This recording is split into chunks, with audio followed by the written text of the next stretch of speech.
This is In the Loop. I'm Christian Bryant. With this show, we're not flying, we're falling with style.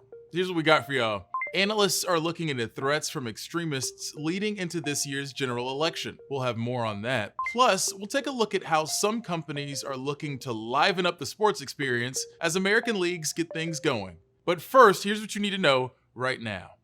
For the first time since May, the US recorded more than 1,000 deaths from COVID-19 in a single day. With several states seeing an increase in cases, the head of FEMA told lawmakers the nation's hotspots could soon be facing PPE shortages. We are in competition still for PPE around the globe.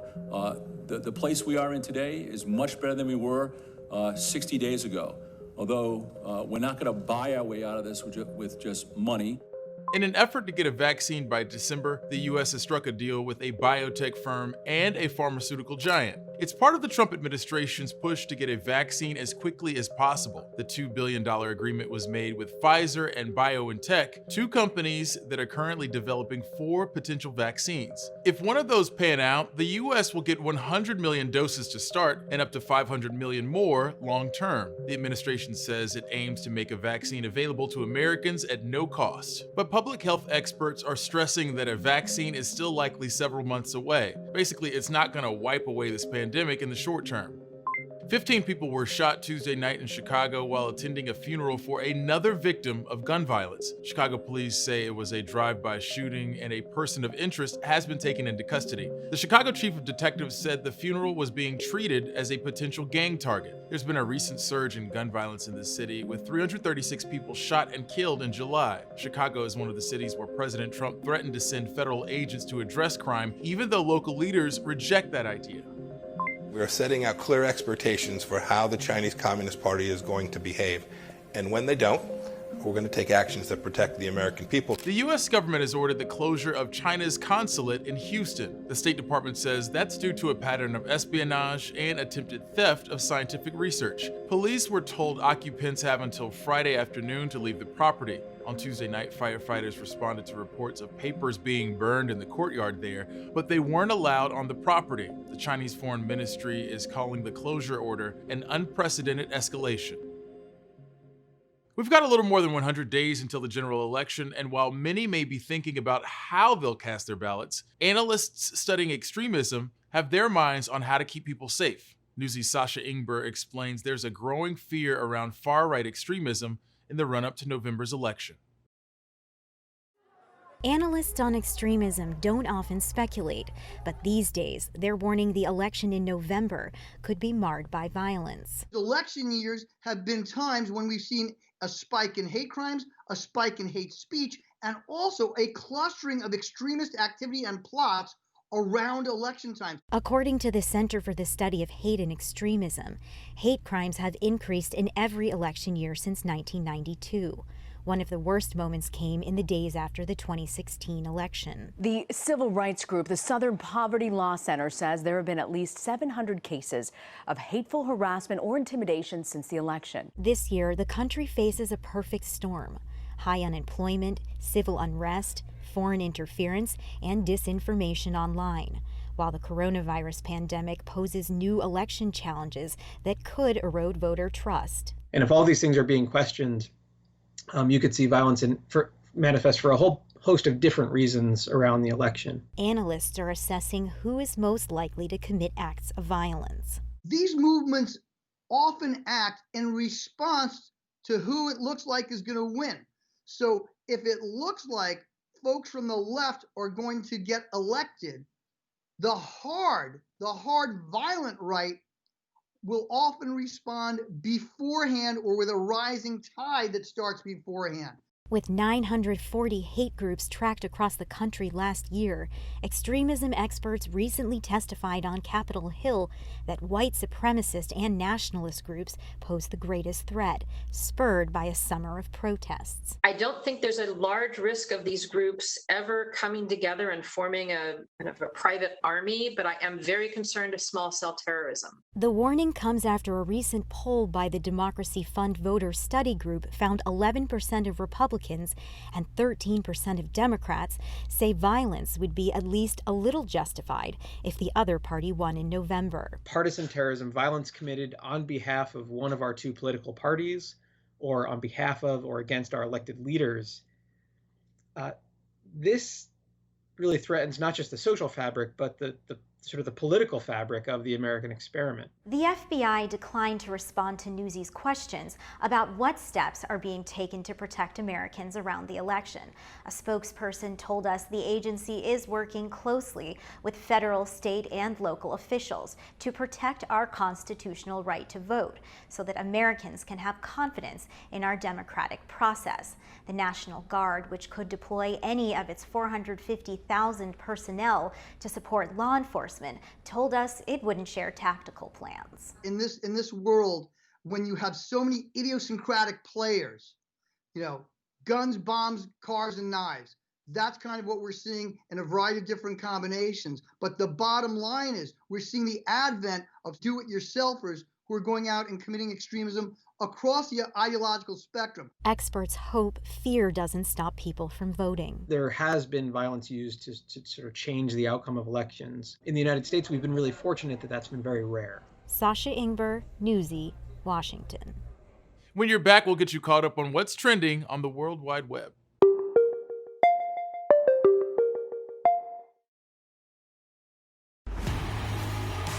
Newsy cuts through.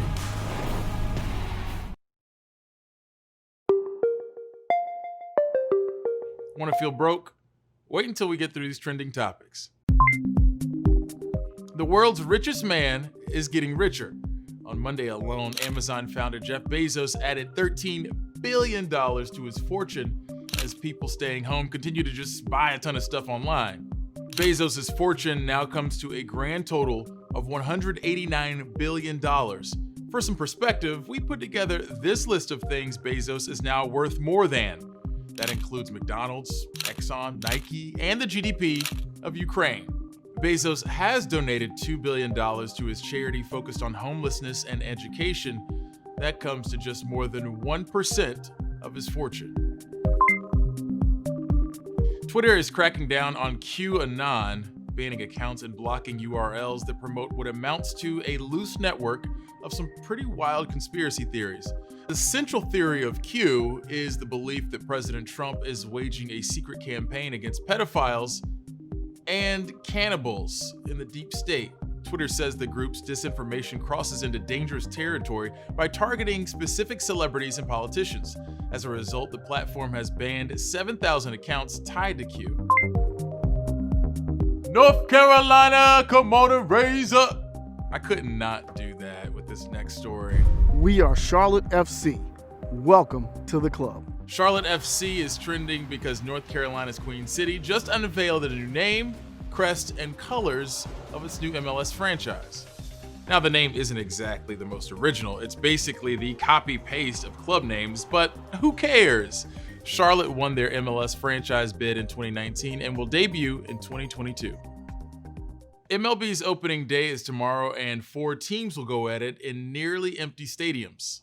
No fans will be in attendance, but that hasn't stopped some companies from trying to fill the void with some manufactured sound. Newsy's Ben Shamiso gives us a look at how the MLB and other American sports leagues are looking overseas to see how to liven things up a bit. Some American sports leagues are restarting. With no crowds, the game broadcast is guaranteed to look and sound different. But fans can look overseas for clues on how the pandemic will affect the show. One common novelty involves cardboard fans in the stands. For 4 or 5 seconds, if you look at the cards, you could almost think that there's people. Or scratch the cardboard and replace them with stuffed animals, courtesy of the South Korean Hanwha Eagles. A soccer club in Denmark is taking things to the next level. With a Zoom watch party for thousands of fans, it displays live in the stadium. Here you could see the families at home watching the game, and that was quite fun. We had some pre-recorded noise, and then we took some noise from some of the different meetings, and then we mixed that together to create some sort of an atmosphere sound at the stadium. And then there is an app in Japan that lets soccer fans cheer or boo players from the comfort of their couches.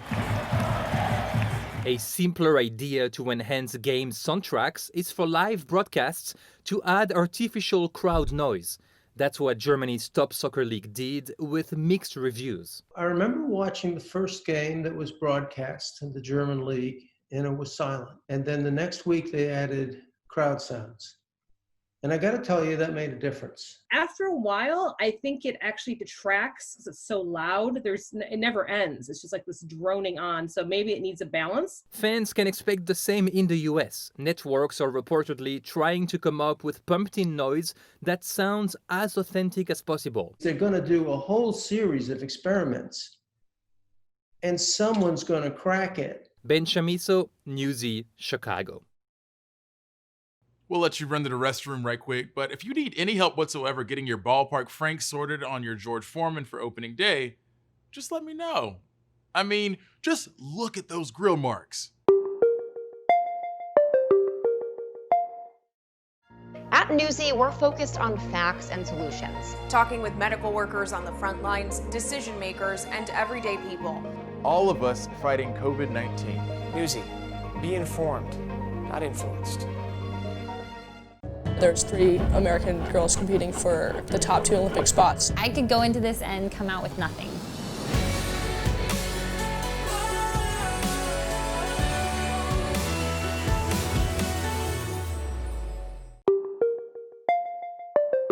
The Paycheck Protection Program, or PPP, has approved billions of dollars in loans to help struggling businesses during the coronavirus. Banks had to move fast to get those funds to businesses to help with things like payroll costs, rent, and utilities.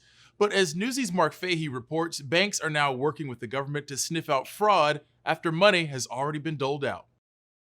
The Paycheck Protection Program has handed out coronavirus aid to millions of businesses. $600 billion.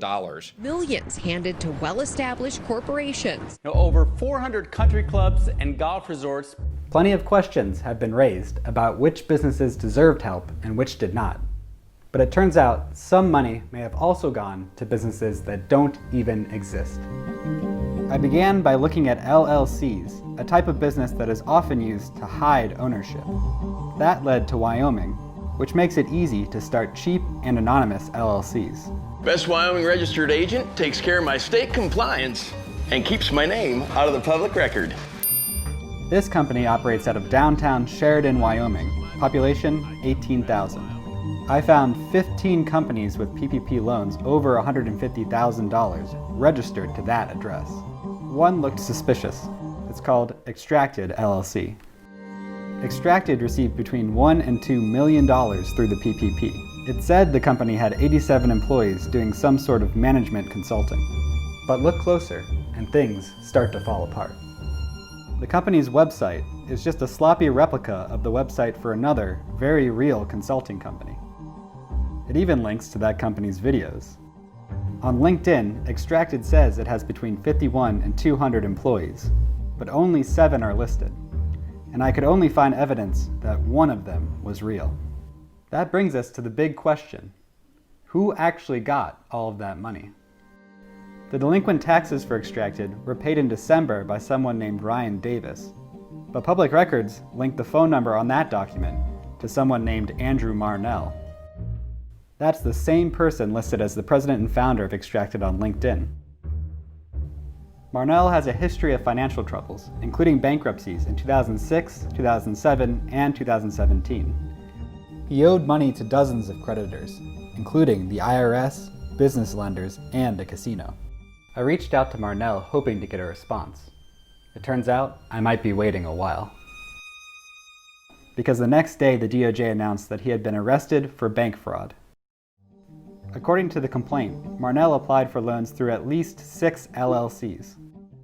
He allegedly went to multiple lenders with altered documents and fake names to apply for PPP funds. Most banks approved the loans. In the end, he obtained nearly $9 million, according to the government. He allegedly blew hundreds of thousands at a casino in Las Vegas, and millions more were lost on risky stock market bets. Marnell isn't the first person who has been arrested for PPP fraud, and he almost certainly won't be the last. Banks across the country had to move fast to get money to struggling businesses. but now they're working with the government to find fraud after the fact. Mark Fahey, Newsy, Washington. COVID-19 shut down Georgia's film industry. Now they're looking to open back up as coronavirus cases continue to climb.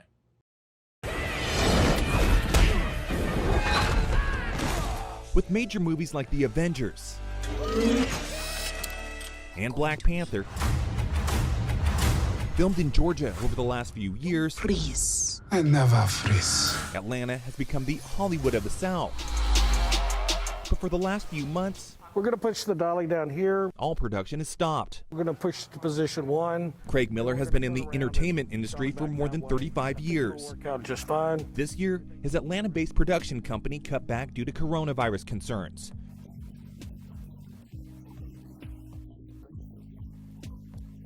Movie studios shutting down across Georgia is having a huge economic impact on other industries. Fiscal year 2019, we were at $2.9 billion of direct to spend.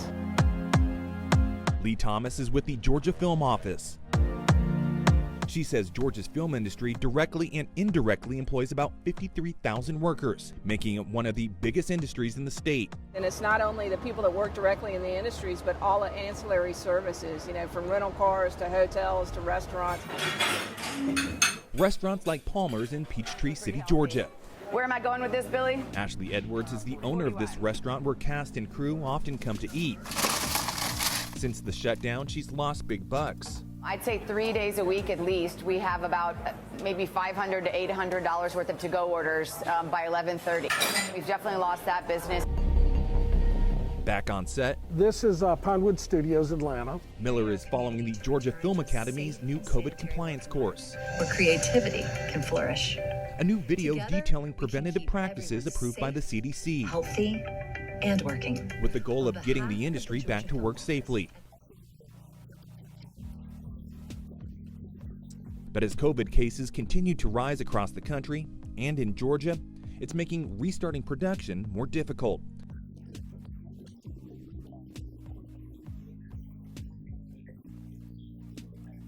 I'm Kai Beach reporting. If you're thinking about reaching out to us, but you don't know how, I want to let you know that the doors of Twitter are open and we are here to receive you. But for real, hit us up using the hashtag #NewsyInTheLoop and just let us know what you think. Sure. Memes and cat videos are fun, but actual news might be a bit more useful. Follow Newsy on Facebook, Twitter, and Instagram to get straightforward, opinion-free news right on your social news feed. We're working remotely, but our mission hasn't changed. Newsy's here for you. Newsy is here for you from our living rooms and our kitchens. 24/7, focused on facts and not hype. Be informed, not influenced. So I'm not a parent myself, but from what I hear, it's not particularly easy. Duh. And that's without having to worry about a global pandemic and a whole slew of new hygiene habits that come along with that. Newsy's Amber Strong looked at how parents are learning to have those much needed conversations about COVID with their kids.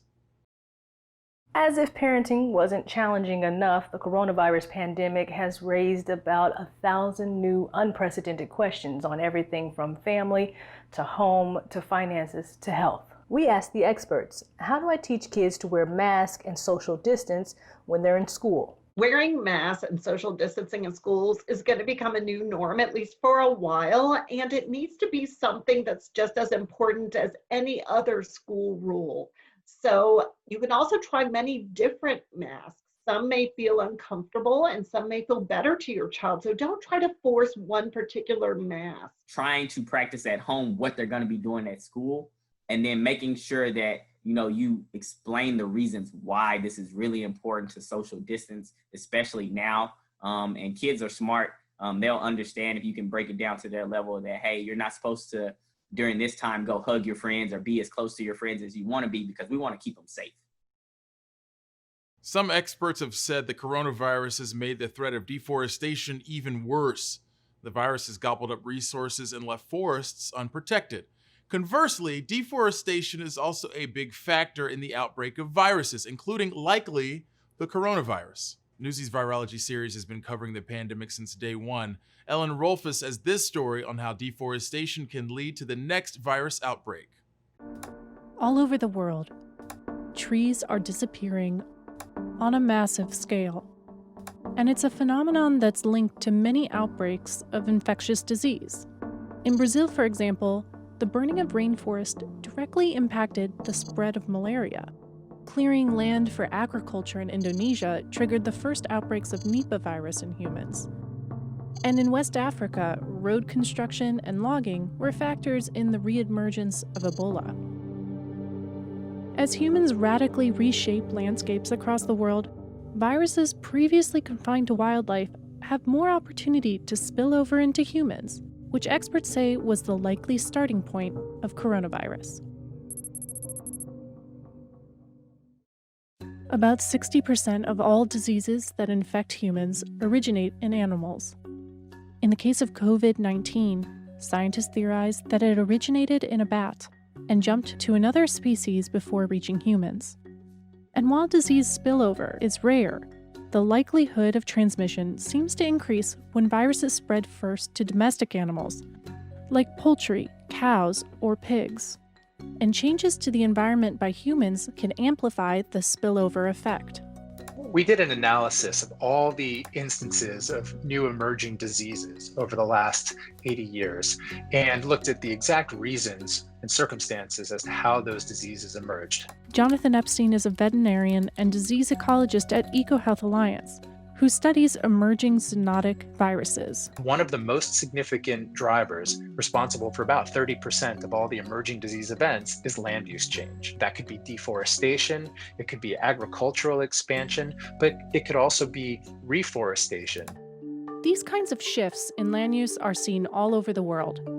In disrupting intact ecosystems, they reduce the natural barriers between virus host animals and humans.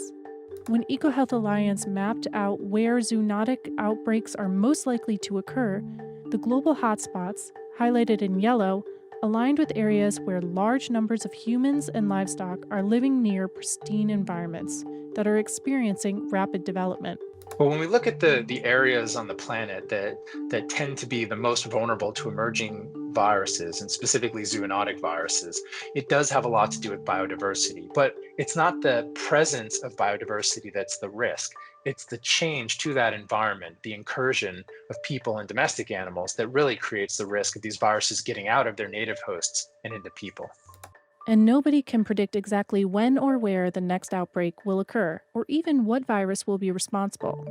But identifying places most at risk is one step that can help researchers earlier detect zoonotic diseases in wildlife and livestock before they have a chance to spread widely among humans, controlling the severity of an outbreak and stopping the next pandemic before it starts.